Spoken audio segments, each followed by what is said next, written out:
जरूरी है। नमस्कार, एमएनएस न्यूज लाइव में आप सभी का स्वागत है। मैं हूं आपके साथ आंचल। तो आइए देखते हैं देश और दुनिया की तमाम बड़ी खबरें। आइए डालते एक नजर हेडलाइंस पर। अब हमास को भारत की आतंकी सूची में शामिल करने का समय। केरल में फलस्तीन समर्थक विरोध के बाद इजरायल दूत नायोर गिलोन बोले। दिल्ली में कोहरे के साथ बड़ी ठंड, हरियाणा में हल्की बारिश की चेतावनी, पड़े अगले राज्य के मौसम का हाल। केरल की रैली में हमास नेता खालिद की मौजूदगी पर बवाल, बीजेपी बोले देश के लिए चिंता की बात। आइए जानते खबरें विस्तार से। अब हमास को भारत की आतंकी सूची में शामिल करने का समय। केरल में फलस्तीन समर्थक विरोध के बाद इजरायल दूत नायोर गिलोन बोले। केरल में फलस्तीन समर्थक रैली की गई। इस रैली में हमास के पूर्व प्रमुख खालिद मशाल भी वर्चुअल रूप से शामिल हुए।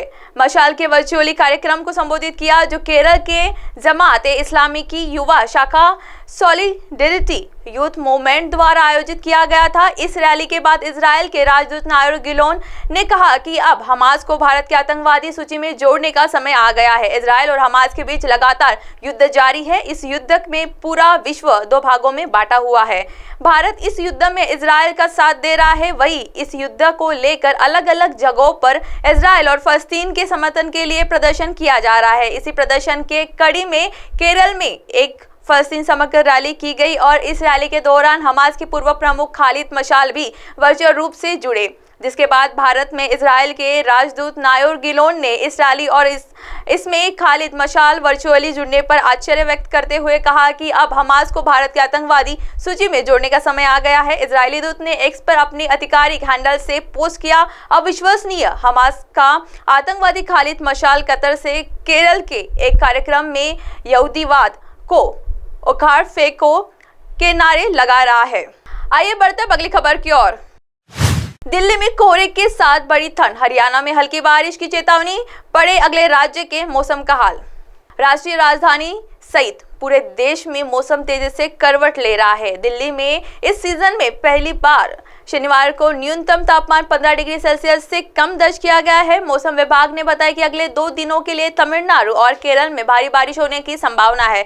वहीं आने वाले 5 दिनों के लिए देश के बाकी हिस्सों में मौसम सामान्य रहेगा। राष्ट्रीय राजधानी सहित पूरे देश में मौसम तेजी से करवट ले रहा है। दिल्ली में इस सीजन में पहली बार शनिवार का न्यूनतम तापमान 15 डिग्री सेल्सियस से कम दर्ज किया गया है।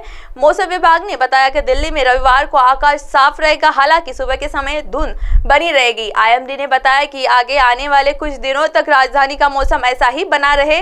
तमिलनाडु और केरल में भारी बारिश की चेतावनी। भारतीय मौसम विभाग ने अपने अपडेट में बताया कि अगले 2 दिनों के लिए तमिलनाडु और केरल में भारी बारिश होने की संभावना है। वहीं आने वाले 5 दिनों के लिए देश में बाकी हिस्सों में मौसम सामान्य रहेगा। कैसा रहेगा दिल्ली का मौसम? राजधानी में इस सीजन में पहली बार शनिवार का न्यूनतम तापमान 15 डिग्री सेल्सियस से कम रहा है, जिसके कारण इस सीजन में अब तक शनिवार की सुबह सबसे अधिक ठंडी रही है। मौसम विभाग ने बताया कि रविवार को आकाश साफ रहेगा, सुबह में धुंध होगी। आइए बढ़ते हैं अगली खबर की ओर।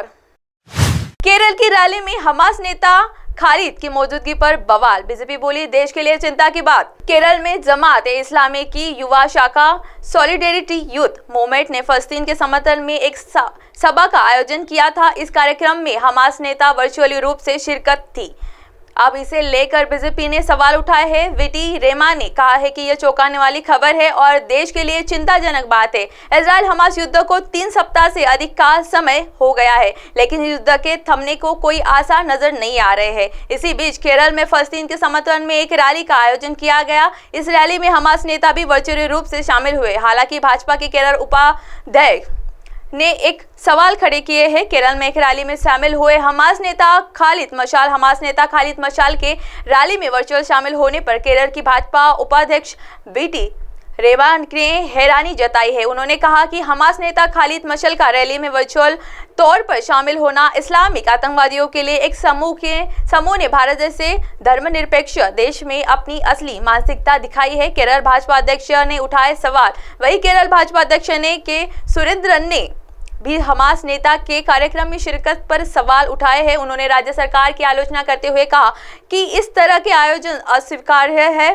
जमात ए इस्लामी की युवा विंग ने किया था कार्यक्रम का आयोजन। बता दें कि केरल में जमात ए इस्लामी की युवा शाखा सॉलिडेरिटी यूथ मूवमेंट ने फलस्तीन के समर्थन में एक सभा का आयोजन किया था। इस कार्यक्रम में हमास नेता ने वर्चुअली रूप से शिरकत की थी। हमास के पूर्व प्रमुख मशाल ने सभा को अरबी भाषा में संबोधित भी किया। अब आप हमारे चैनल को आपके मोबाइल पर भी देख सकते हैं। मोबाइल ऐप पर देखने के लिए प्ले स्टोर से MNS news TV app download करें। इंस्टॉलिंग ट्विटर, हाइकू, फेसबुक और कई सोशल मीडिया प्लेटफॉर्म पर हमारा चैनल उपलब्ध है। आप हमारे चैनल को लाइव भी देख सकते हैं www.mnsnewstv.com पर। फिलहाल वक्त हो चला दर्शकों ब्रेक का। ब्रेक से लौटने के बाद देखिएगा देश और दुनिया की तमाम बड़ी खबरें। बने रहिए MNS न्यूज के साथ। नमस्कार।